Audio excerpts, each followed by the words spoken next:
and your loved ones. Thank you for joining us once again tonight dito sa Talk to the People as we provide you with the latest updates on the government's pandemic response as well as discuss many issues pertinent confronting or what is happening to the nation. But before that, I'd like to announce the names of the guys, of the officials who are here with us tonight to help us. We have Secretary Doke, NDM Secretary Galvez, Secretary Anyo, Secretary Lorenzana, Secretary Roque, Senator Bongo. Nandyan sa panel, joining us, ano nga tawag niyan? What is it called?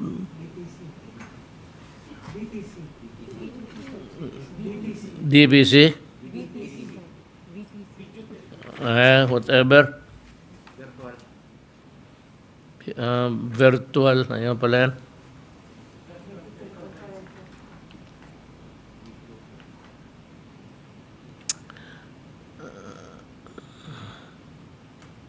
We have also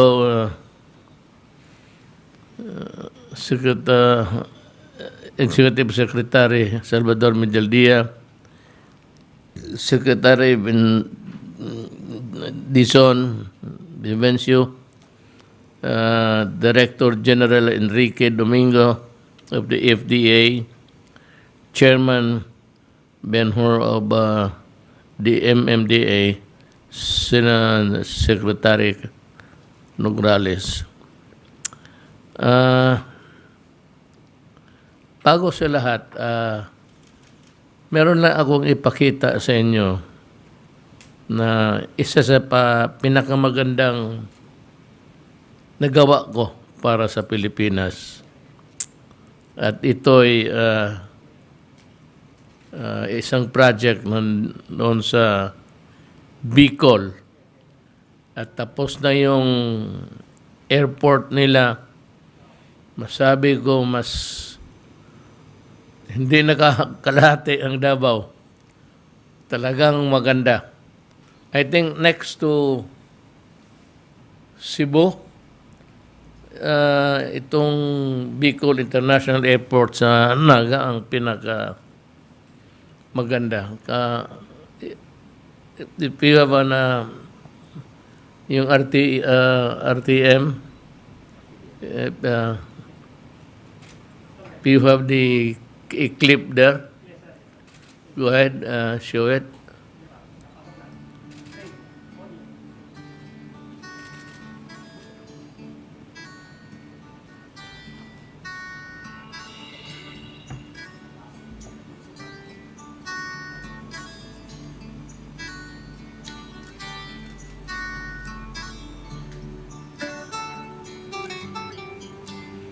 Contactless. Ilagay mo lang doon yung i-enter mo yung binigay na number sa iyo. I-text mo lang, lalabas yung departure card. And or cards, whether departure or not, anong kailangan mo sa airport, yan lang ang lalabas. Yan ang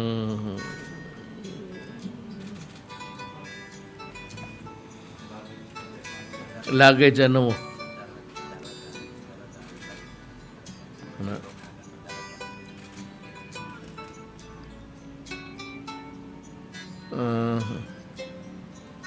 Kinorek ako, hindi pala sa Naga, sa Daraga.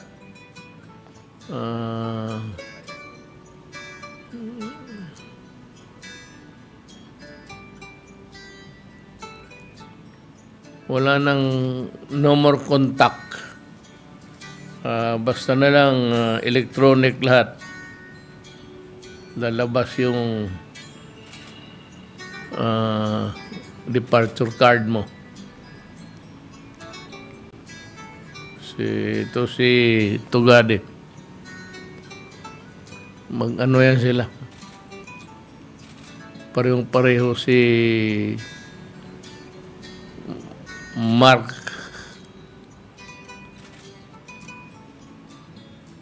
Villar. Sila yung mga talagang magagandang projects. Sabagay, yung namang mga gano'n, nasa kanilang departamento eh. Kaya talaga maganda tignan.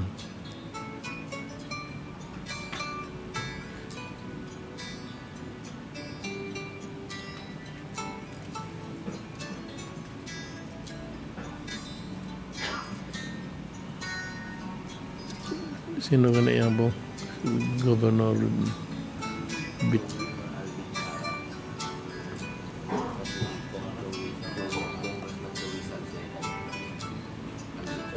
Sino pang isa?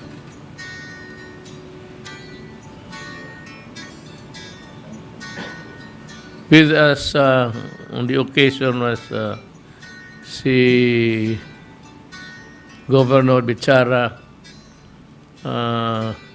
Congressman Salceda, tsaka si iba. The existing Legazpi Airport, geographically located in a hilly area that is also frequently on the path of strong typhoons, has battled countless stormy days.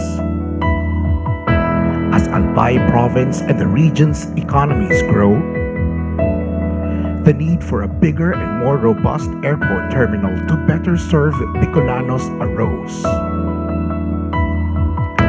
In 2007, the site acquisition and detailed engineering design for BIA commenced. Since then, the construction of BIA's airside and landside facilities continued. But through the years, the construction encountered several delays and 3 groundbreakings. In 2016, when President Rodrigo Duterte took office, the project broke ground, signaling a renewed motivation to complete the airport.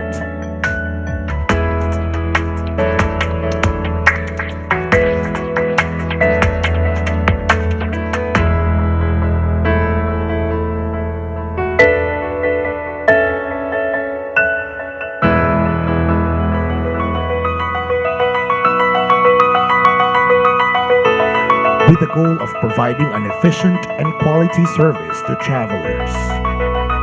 The DOTR and CAAP is greatly honored to officially open Bicol International Airport.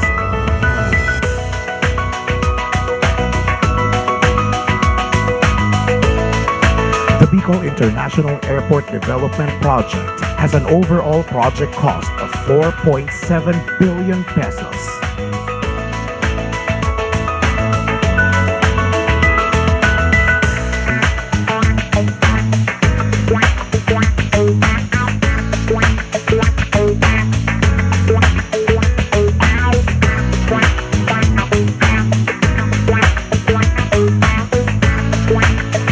BIA passenger terminal building with an area of 18,000 square meters is expected to accommodate 2 million passengers a year. The new airport's 175 meters by 150 meter apron is equipped to accommodate up to 3 aircrafts. A new control tower is also constructed for BIA, providing the new airport with a 7th-floor air traffic control center. BIA's spacious 5,900 square meters vehicular parking area has 200 parking slots. This new airport is now realized with the tireless efforts of the Duterte administration for the Filipinos and the traveling public.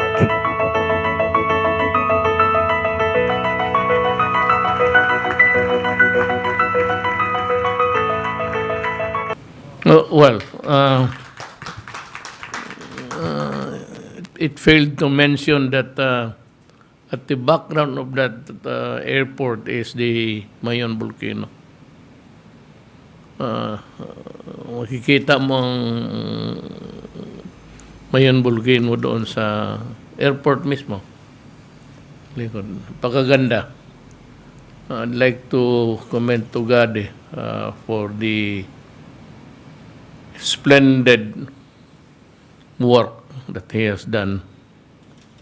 Kaya lang sayang ayaw niyang tumakbo ng senador.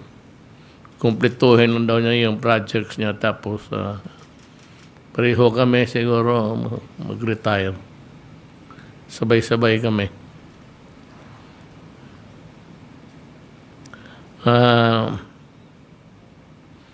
Dito tayo sa update sa COVID. We have already administered close to 50 million doses of COVID-19 vaccines, including 23 million complete doses. I am also pleased to inform you that in Metro Manila, almost 77% or more than 7.5 individuals are fully vaccinated. The challenge is now to further speed up our vaccination rollout, especially in the provinces, in the key cities and municipalities, to achieve our target of at least 50% of the country's target population by the end of the year. We are confident that most, if not all, major cities in the country will be hit and even surpass this target before Christmas. Sana. Yesterday, 1.4 million Moderna doses arrived, and we are expecting more Pfizer and Moderna doses in the coming days. The vaccination of children ages 12 to 17-year-old will be pilot tested in selected hospitals in the National Capital Region starting on October 15, 2021. The 8 hospitals where the pediatric vaccination pilot will be done in the following: the National Children's Hospital, the Philippine Heart Center, Del Mundo Medical Center, Philippine Children's Medical Center in Quezon City, Pasig City Children's Hospital, Philippine General Hospital, Makati Medical Center, St. Luke's Medical Center in Taguig. Again, I would like to ask everyone to go out and get yourself vaccinated, regardless of the brand. This is not just for your own protection, but also as is your part of your civic duty to protect others, and also allow us to turn the page to get everyone back on track to normalcy. Alam mo, bumababa ang ang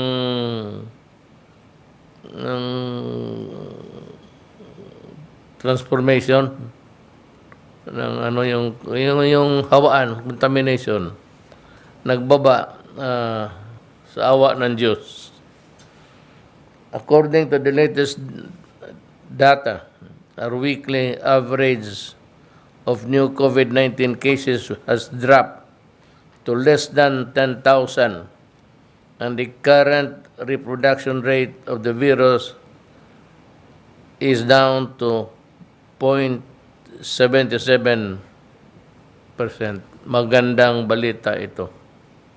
If we continue to ramp up the vaccination of our people, along with our consistent practice of mask, wag pa rin yung tanggalin, hugas at iwas, and with the gradual but safe resumption of our economic activities, then we can hope for a better and truly Merry Christmas.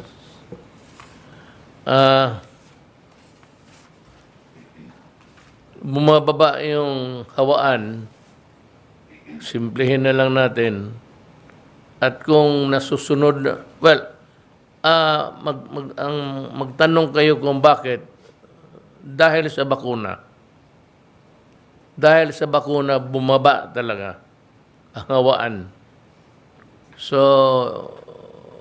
kukunting hawaan, kasi kukunti naman yung tao na hindi nabakunahan. So, yan ang magandang balita. At palagay ko, kung sumusunod lang kayo, dumadating naman yung mga bakuna natin, hirap na hirap tayo noon kasi wala na naman tayong manufacturing company ng bakuna dito sa Pilipinas at nagkakipag-agawan tayo ng bakuna sa ibang bayan. Yan ho ang nakabigay ng problema sa akin. At kung meron man na nagkasala dyan, aminin ko na lang. Kasi wala ma rin akong magawa. Gusto kong bumili, wala naman akong mabilihan. At kung makipag-contest ako doon sa mga mayaman, sa bilihan ng bakuna, talagang huli ako. So yan dapat inyong maintindihan. Ngayon, kung kasalanan man yan, walang iba dyan kung hindi ako na. Aaminin ko na yan. Ako yung nakaupo ngayon sa opisina ko. So, dapat somebody has to, baski na ginusto ko man, walang mabili. Ba't mabutit na lang, nagkaroon tayo ng kunting pera. At ang sabi ni Secretary Dominguez, we have the money. We have the money to pay for the vaccines for all Filipinos. Now, I would like to ask the agencies to make their reports. Let's start with Secretary Duque. Good evening po, Mr. President at Senator Bongo and mga kapwa ko po miyembro ng kabinete at higit po sa lahat ng ating pong mga mahal na kababayan. Magandang gabi po at muli kami mag-uulat ungkol po sa atin COVID-19 situation. Next slide. Ngayon pong ika-11 ng Oktubre 2021, meron po tayong naidagdag na 8,292 na bagong kaso.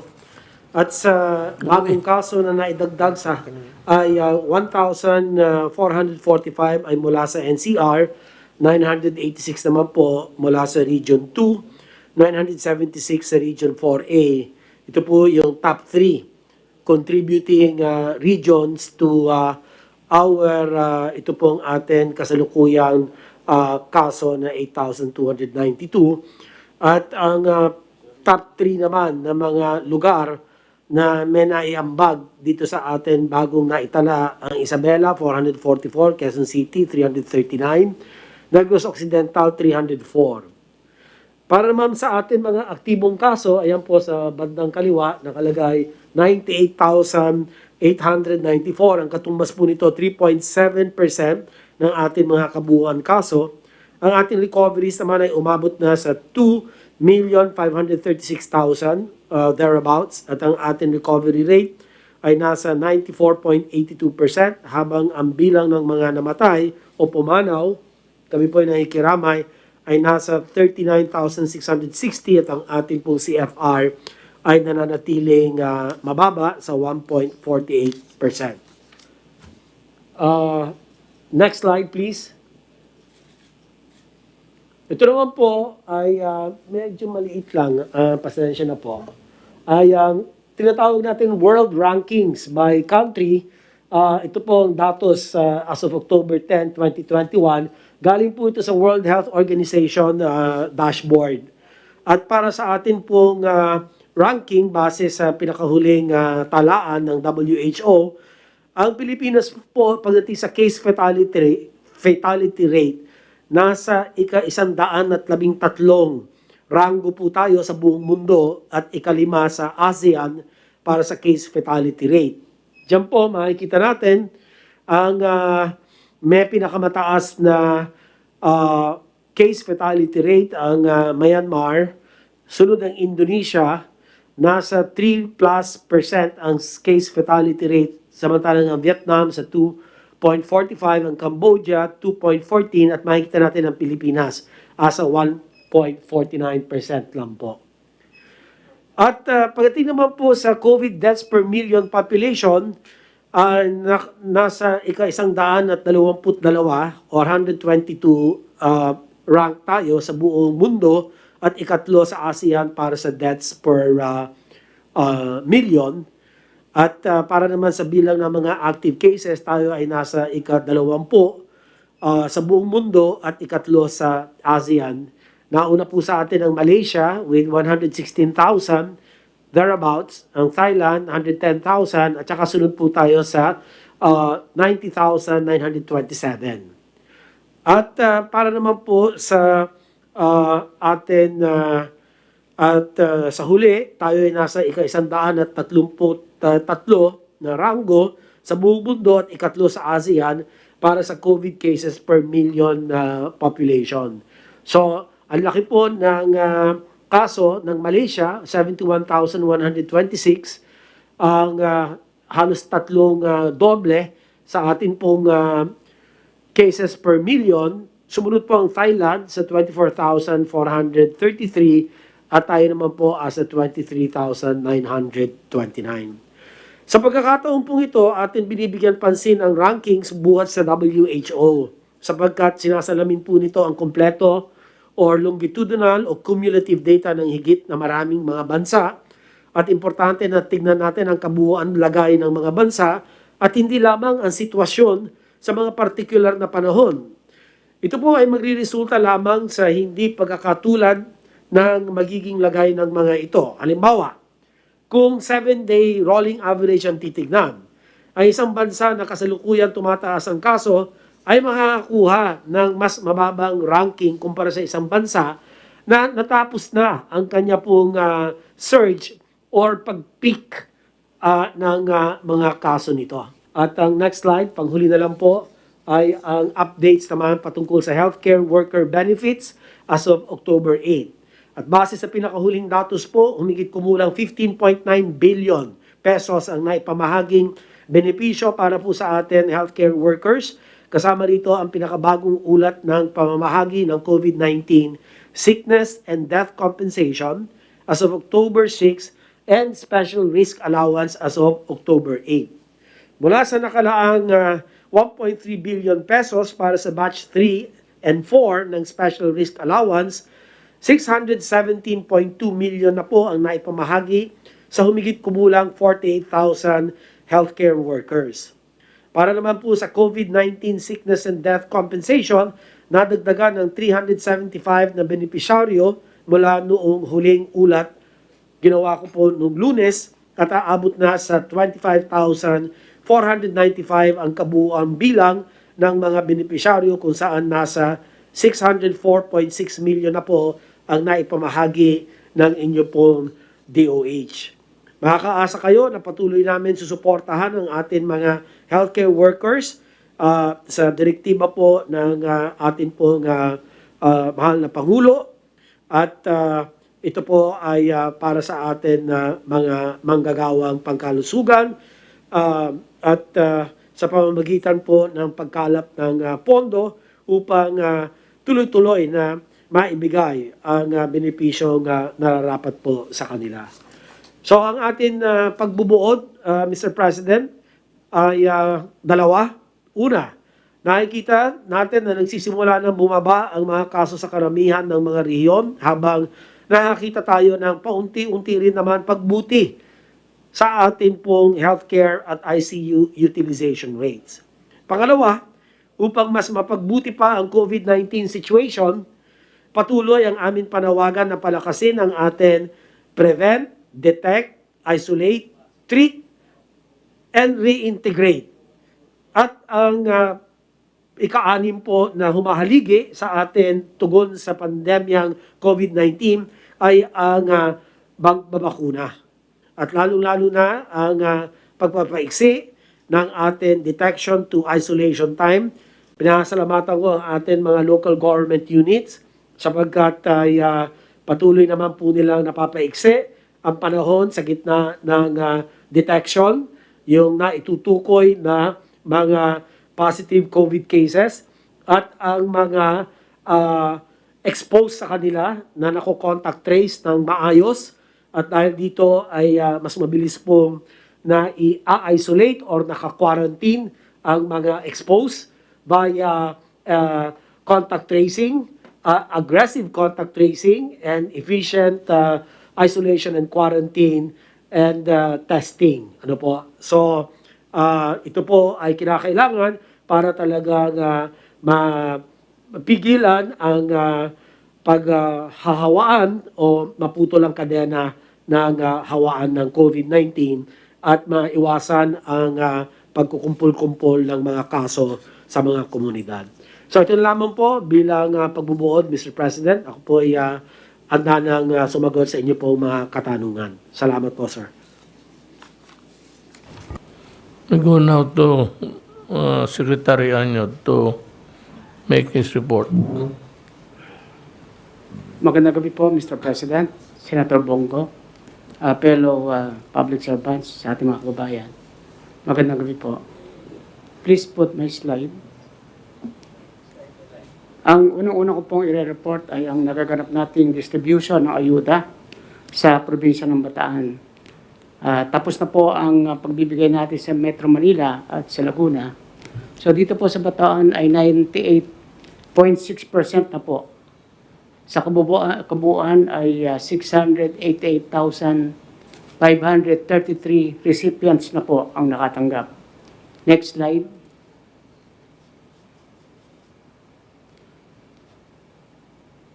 Pitong LGUs na po ang nakatapos sa 100% at inaasahan natin na matatapos ang distribution natin sa Bataan sa kasalukuyang linggong ito, Mr. President. Next slide, please. Dito naman po sa ating kampanya laban sa illegal drugs, mula po noong October 3 hanggang October 9, nakapagtala po tayo ng 710 anti-illegal drugs operations at nakapag-aresto tayo ng 1,025 violators at 14 po ang nag-surrender. Isa naman ang namatay sa ating operasyon. At buong value po ng sabu at marijuana ay umaabot sa 35,666,243 pesos. Next slide. Dito po ay i-report ko na hindi lamang supply ang ating ina-address, kundi pati rin po ang demand sa ating anti-illegal drug operations. Makita po natin, atin pong na-institutionalize ang laban sa droga sa pamamagitan ng kampanya ng ating mga LGUs sa pagbubuo ng anti-drug abuse councils mula po probinsya, cities, munisipalidad hanggang barangay ay mayroon pong functional anti-drug abuse councils. So dito po sa kaliwa, makikita natin ang percentage o grado ng mga cities. Sa kanan naman po ay ang grado ng ating mga probinsya sa functionality ng ating anti-drug abuse councils. Sa 81 probinsya, ang ating pong highly functional ay 22 at 53 naman ang moderately functional at 6 lamang ang low functional. On the average, meron po tayong 70.07 functionality grade sa ating mga LGUs. Sa ating naman pong rehabilitation. Nais ko rin pong i-report na kahit mula po noong 2016 ay atin na pong sinisikap sa buong bansa na alalayan ang ating mga kababayang naligaw ng landas at ngayon ay naglalayong magbagong buhay.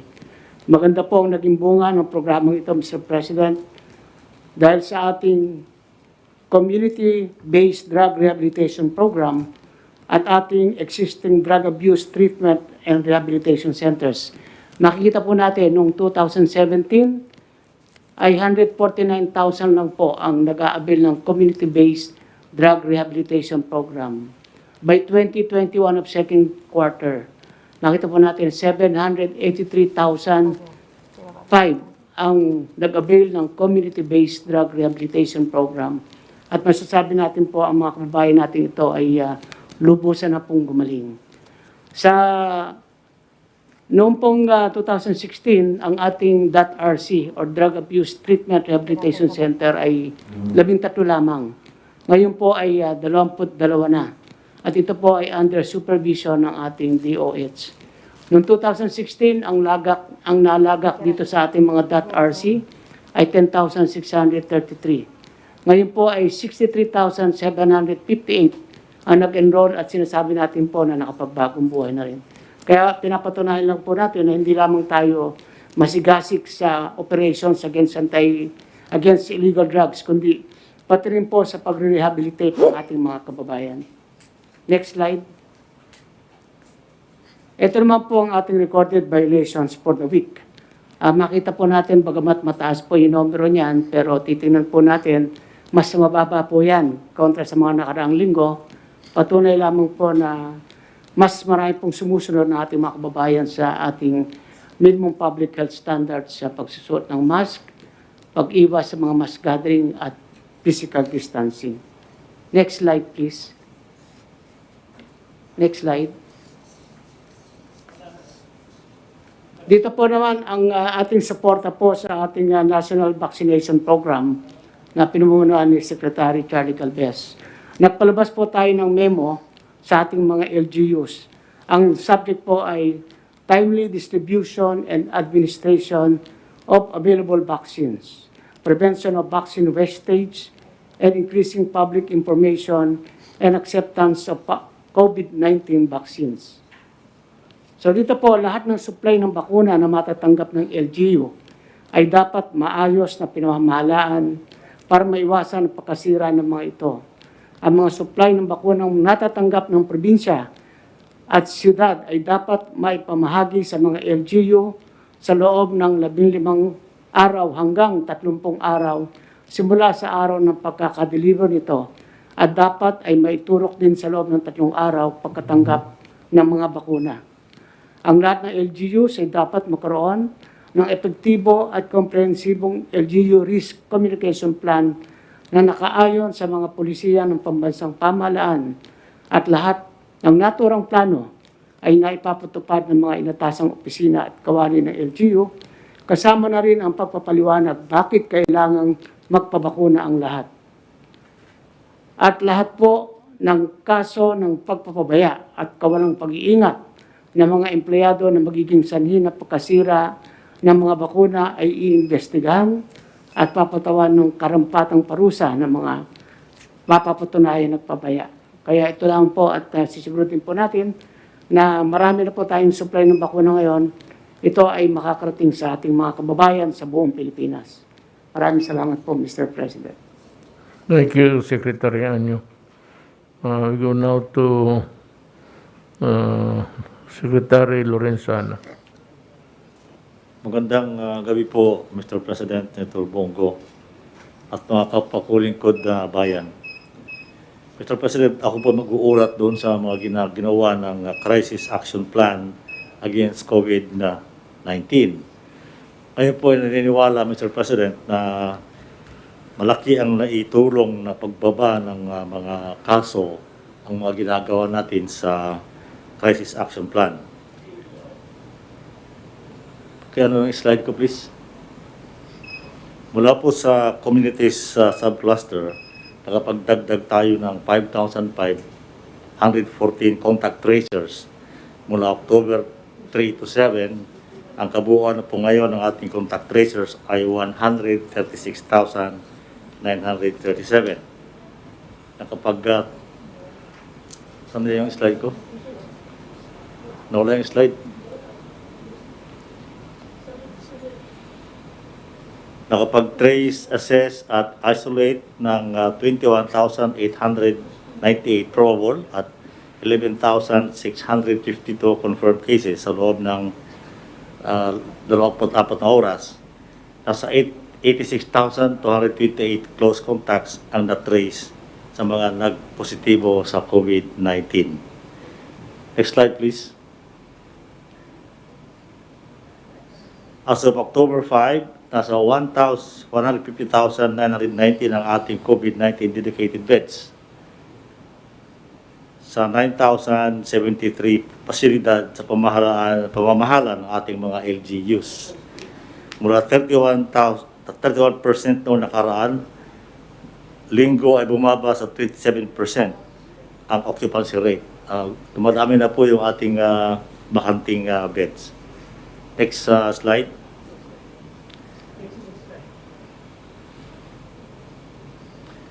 Sa ating mas mahigpit na papatupad ng minimum public health standards, umabot sa 3 milyong kabuuan bilang ng mga lumabag, 337,020 ang nahuli noong nakaraang linggo. 15,272 ang mga naharang sa checkpoints, habang 1,341 naman ang nahuling unauthorized persons outside their residence.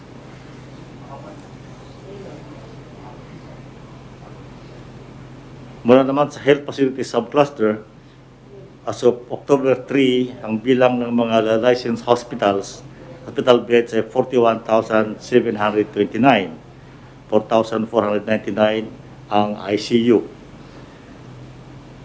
20,975 sa isolation units at 15,553 sa mga ward. Meron din tayong 3,367 mechanical ventilators. Patuloy ang pagbaba ng ating healthcare utilization rate mula 68% noong September 2026 sa 64% noong September 27, October 1. Ngayong linggo naman ay naging 60% na lang. Next slide please. Napag-alamang 64% sa ICU at 74% sa mga intubated patients ang hindi pa nababakunahan. Sabihin, mas malaki po ang chance ng mga hindi na nabakunahan na magkaroon ng COVID. 9,795 o 96% ng 10,226 approved emergency positions para sa ating mga human resources for health ang na-build up na. Para tugunan ang pangangailangan sa medical oxygen, magtatalaga tayo ng one oxygen command center sa iba't ibang rehiyon tulad ng ginawa sa rehiyon 9. Maglalabas tayo ng pulisiya para magkaroon ng green lane sa mga pantalan para sa mabilis na paggalaw ng oxygen supply at tiyakin na hindi mawawalan ng supply ng kuryente sa mga plantang gumagawa ng medical oxygen. Next slide. Mula naman sa borders subcluster as of October 9, 16,399 returning overseas Filipino workers ang na-quarantine ngayong linggo. Patuloy ang pagbaba ng positivity rate ng mga returning overseas Filipinos mula 1.8 sa 1.7%, 75%. Next slide please. Pakibalik.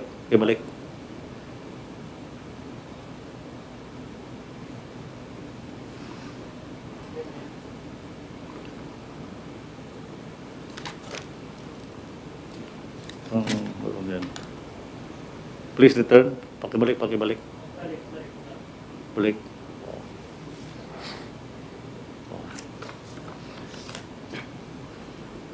Nadagdagan ang mga quarantine at isolation facilities para sa mga balikbayan. 82,442 ang quarantine rooms sa NCR, Clark, Cebu, Davao at Subic. Occupancy rate na 8%. 91,038 sa mga dumating sa ating paliparan ang fully vaccinated na. 768 seafarers ang na-assist ngayong linggo sa kabuuang bilang na 14,550 katao. 6,163 ang repatriated returning overseas Filipinos plus sa 25 repatriation flights at 10,272 naman sa 39 Bayanihan flights. Sa Balay Probinsya at uwian na program, 11,101 ang naihatid pa uwi ng probinsya sa mga NAIA flights at 2,792 naman ang naihatid sa mga bus sa PITX. Next slide please.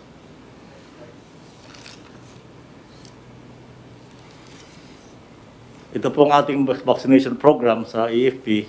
Fully 74% na po ang fully vaccinated or 105,050. Meron pa po tayong natitirang mga 40,000 na hindi pa tapos. Patuloy po silang binabakunahan ngayon. Next slide.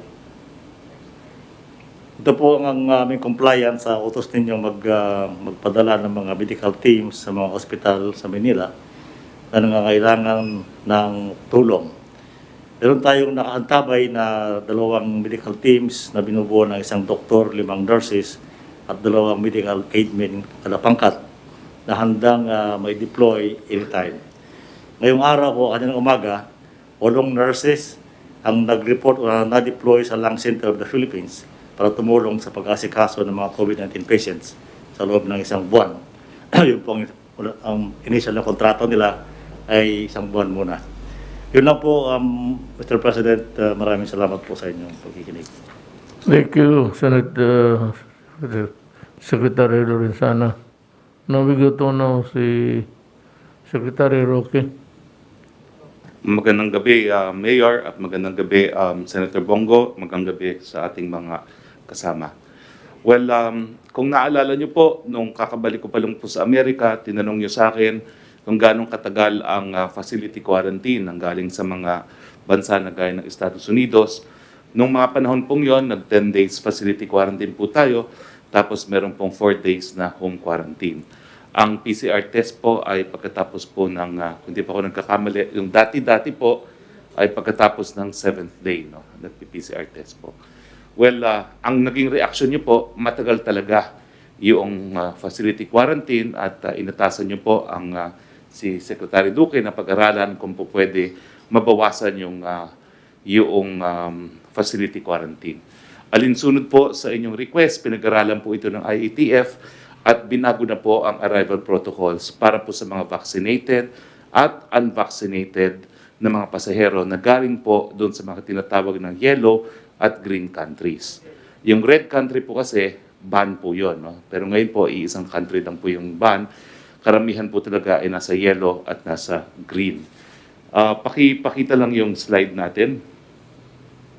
Anyway, without the slide, kaya ko naman pong i-discuss. Ang pagbabagong protocol po ay 5 araw po ngayon.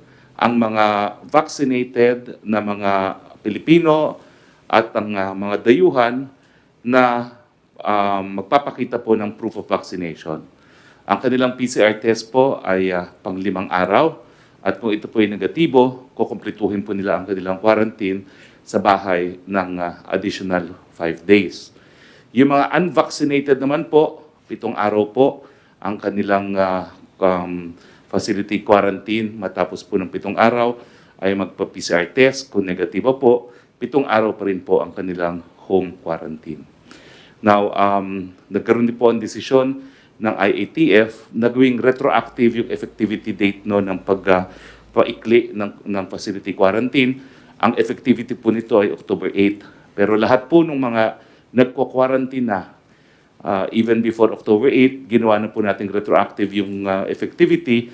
So kung nagsimula na po sila ng, kung naka 6 day na po sila of quarantine on October 8, po pwede na po sila mag-PCR at kung negatibo ay sa bahay na po mag-quarantine.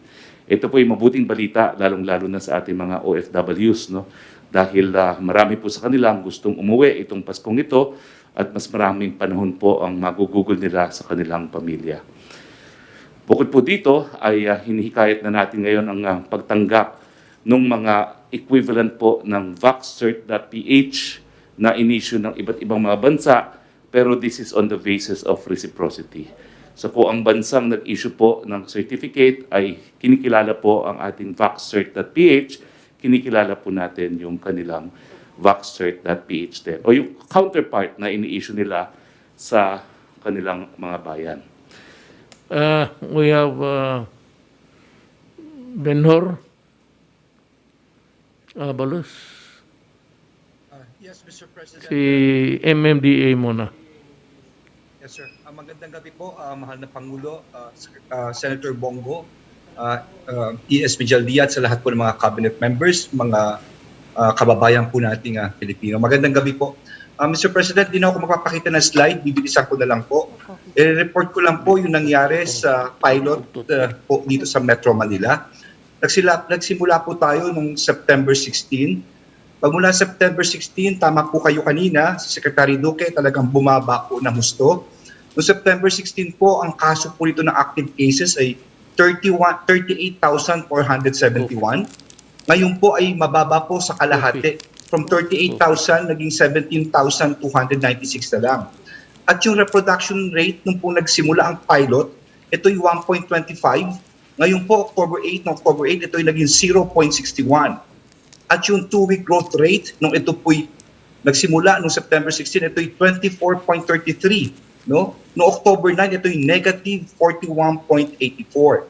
At bilang patunay po nito, Mr. President, yung po mga isolation facilities, ito po yung mga eskwelahan na kung saan nilalagay po yung ating mga kababayan na may simptomas o na-expose sa COVID. Noong September 15 po, ito ay 72% occupied o almost 73% occupied. No October 10, ito ay 42% na lang po ang occupancy. Yung po mga hotels naman natin sa Oplang Kalinga, noong pong September 15, ito ay 91%, talagang halos puno. No? Pero ngayon po October 10, ito ay 76% na puno na lamang. At yung pong mga may simptomas sa mga kababayan natin na sa temporary treatment and monitoring facilities, ito po ay 68%, no, ang puno. Ngayon po ay 32%, kalahati na lang po ang mga nandirito. No? Pero hindi po nagiging complacent ang ating mga alkalde, ang ating mga LGUs, tuloy-tuloy pa rin po. In fact, ang ating granular lockdowns po ay maganda po ang nangyayari. Ang ating contact tracing po ay 1:16, no? Maganda po itong ratio na to. At of course, tama po kayo, ang ating bakuna po ngayon ay 2 dose, close to 77%. At ang tansya po namin by next month, no, napapasalamat po kami rito, of course, sa DOH, kay Sec Beans, kay Sec Charlie, no, sa lahat po ng mga private, public, at LGUs sa inyo po, mahal na Pangulo. Ang target po namin is by November 10, ito'y magiging 86% na with 2 dose sa Metro Manila. Kayang-kaya po nito. At gusto ko lang hong i-anunsyo na sa maaaring by tomorrow, no, meron po kaming polisiya na lahat ng Metro Manila mayors ay iisa lamang ng policy. Yung pong tungkol sa undas na darating ay magkakaroon po kaming polisiya po rito. Hindi ko lang po natatapos yung resolution pero iisa lang po ang boses ng mga mayors dito. Bukas po namin i-announce and of course ang curfew. Baka i-adjust po ng mga mayors ito gawa ng pababa na po talaga ang mga kaso po rito. At tuloy po ang aming pakikipag-ugnayan kay SecMon, sa DTI, sa NEDA, sa mga grupo po ng mga private, kaya CABSEC Nograles, of course, sa iba pa po, para sa mga economic activities. Yun lang po, mahal na Pangulo, at talagang tama po kayo. Hopefully po, talagang Merry Christmas na po tayo. Sana wala ng bagong variant na dumating. Maraming salamat po. Sa awa ng Diyos kung tuloy-tuloy ito. Now, I'd like to call si Director General. Ay, magandang gabi po, Mr. President, Senator Bong, at saka sa mga members po ng Cabinet. Mag-update lang po ako sa inyo, sir, konti ng ating mga reporting ng mga breakthrough infections, yun pong mga nababakunahan, at saka yun pong mga nakikita po natin na reports ng mga adverse events following immunization. Meron po akong slides na kaunti. Can we have the slides, please?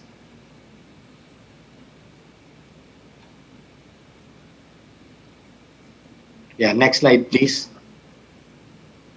So ito po yung mga bakuna na ginagamit po natin. As of now po, meron po tayong 7, no? na bakuna na ginagamit. At next slide.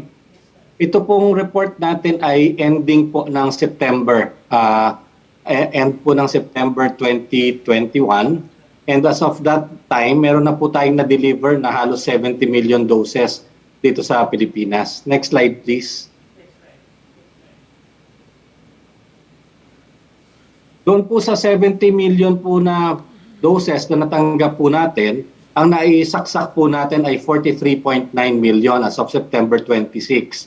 At that time po, meron na pong mahigit 20 million na fully vaccinated individuals at almost 6.9 million, almost 7 million na partially vaccinated, meaning pong isang bakuna pa lang po ang natanggap nila of the 2-shot regimen. Next slide, please. Ayun po yung 20 million na yon, chinecheck po kasi natin kung sino ang nagre-report sa kanila ng may nararamdaman, yung mga pananakit ng katawan, sinat, yung iba po nagkakaroon ng severe allergy, and less than 0.15% lamang po ang nakaramdam ng adverse event. That was about 65,000 out of the 27 million po na nabakunahan.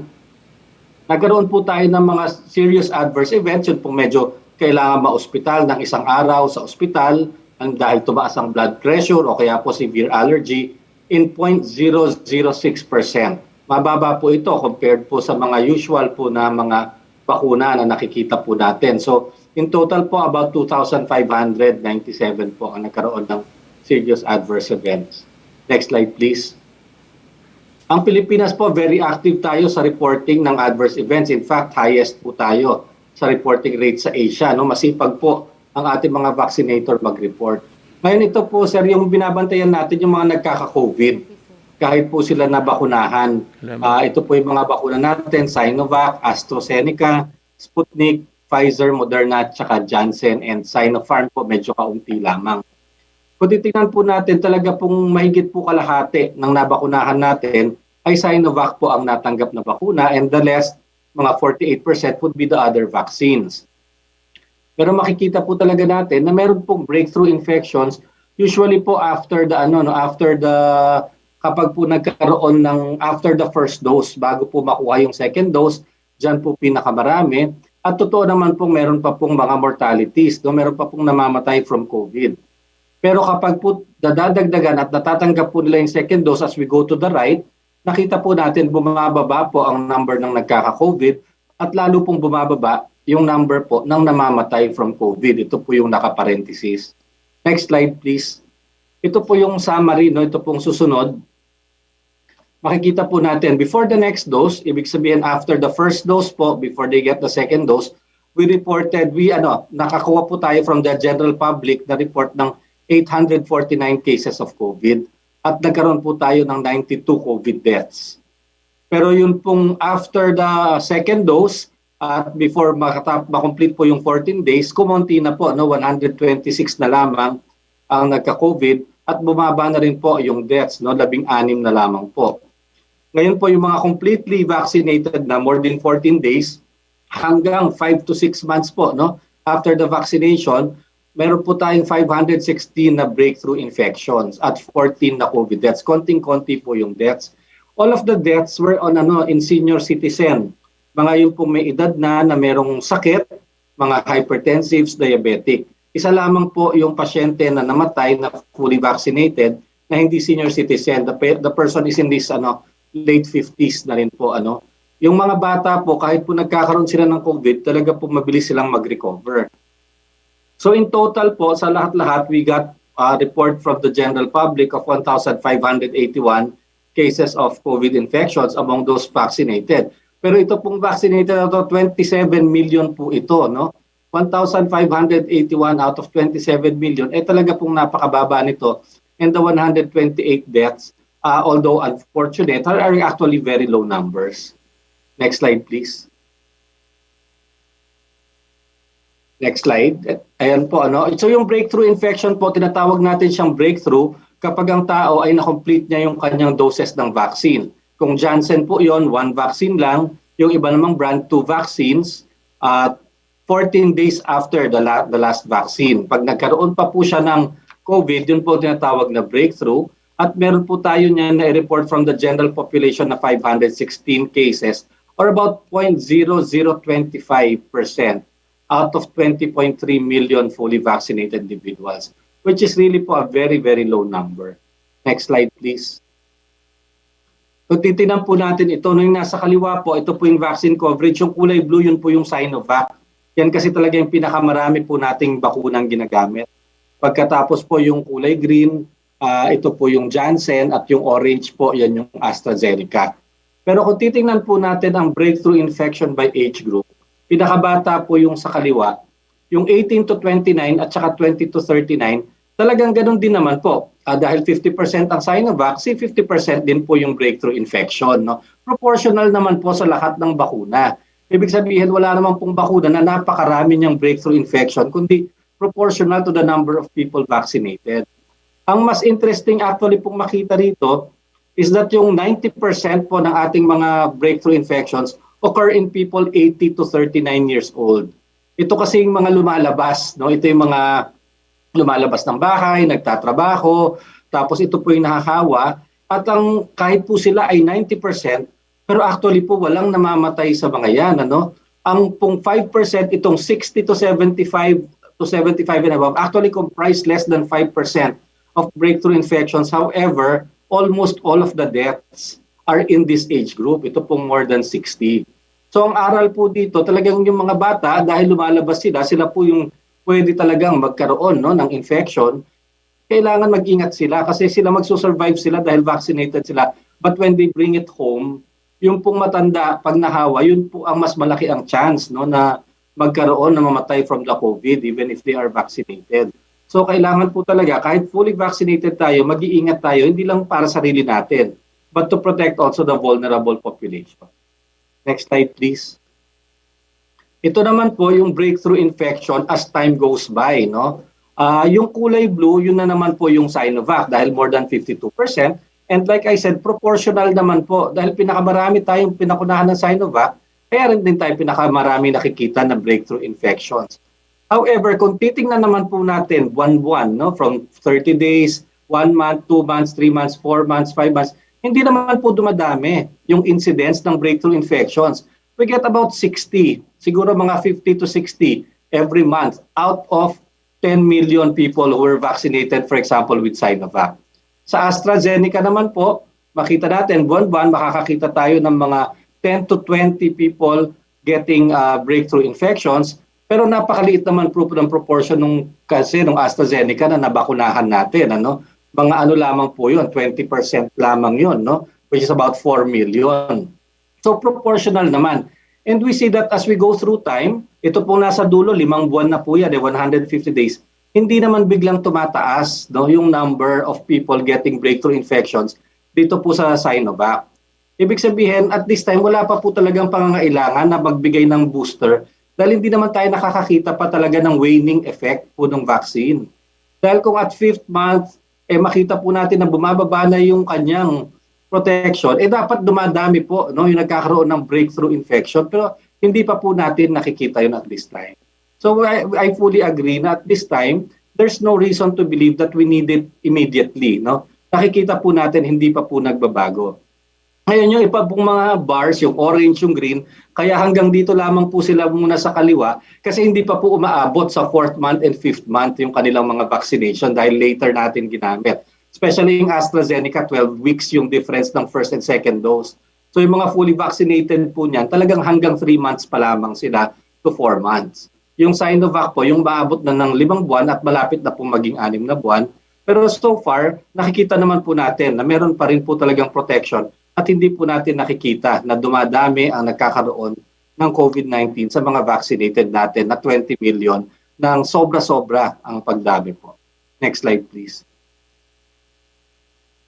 Ito po ngayon, kung titingnan po natin, simula po nang mag-vaccinate tayo noong March until end of September, actually out of the 2.5 million cases of COVID that we have, the majority of them occurred, no, between March to September. Halos 2 million po niyan, no? 80% happened itong March to September. Panahon din po kasi talaga yan ng Delta variant at saka ng pong pagtaas ng cases natin. And there were 21,773 deaths since we started vaccinating until po ma-complete natin. Next slide, please. And just to show the proportion, yun pong 20 million po na yun na nagkaroon ng COVID, pag divide po natin sa population man, it means that for every 10 million Filipinos, there were 177,993, no? 178,000 new cases of COVID for every 10 million Filipinos. Pero kung titingnan po natin yung mga nabakunahan, whether you are partially or fully vaccinated, for every 10 million Filipinos that were partially or fully vaccinated, 581 lamang po yung nag-report ng nagka-COVID.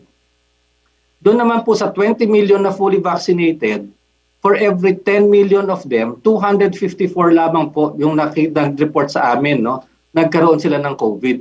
Talagang napakalaking pagbaba naman po. Like I said, kahit po hindi complete ang reporting, kahit po meron mga hindi nagre-report dyan, kahit naman po i-times 10, i-times 100 po natin yan, no? Makikita naman po natin talaga yung pattern that once people are vaccinated, the possibility of you getting COVID goes down. And it's the same po for the death. For the last March until September, for every 10 million Filipinos, meron pong halos 2,000, 1,962 na namatay from COVID. Pero yun po mga nag-report sa atin na namatay from COVID na vaccinated, 47 for every 10 million, no? At doon naman po sa fully vaccinated, 7 po, 7, meaning for every 1 million Filipinos, less than 1 person, 0.7 deaths po tayo for the last 6 months for the vaccinated people. So, like I said, I mean, the pattern is very clear. Kahit naman po sa times 10 natin, times 100 natin yan, talaga pong nababawasan ang pagkakataon, ang chance na magkaroon ng COVID at mamatay from COVID if a person is vaccinated. Next slide, please. So, yun po talaga until now, the conclusion, of course, of the FDA, as we monitor it regularly, we see that the benefits of vaccination still definitely outweigh the risks. The vaccines are effective and are really very useful tools for fighting the pandemic. Importante po talaga na i-complete ang 2 recommended dose. Dahil nakikita po natin na pag nakompleto ang dose, mas lalo pa po talagang bumababa ang posibilidad na magka-COVID. Breakthrough infections can occur in a very small percentage of vaccinated individuals kahit fully vaccinated. Dahil wala po talagang 100% efficacy na vaccine. Kaya po kahit bakunado na tayo, we have to observe health protocols and remember that maximum protection sets in 2 weeks after the second shot. And when we do get COVID, kung breakthrough siya, talagang mas mataas pa rin po ang risk ng elderly population. Kaya kailangan ingatan po natin sila. Pero yun po, talagang magpabakuna pa rin po tayo, lalo na ngayon na araw-araw, milyon-milyon po yung dumarating natin ng mga supplies. Next slide, please. Yan lang po, Mr. President. Maraming salamat po.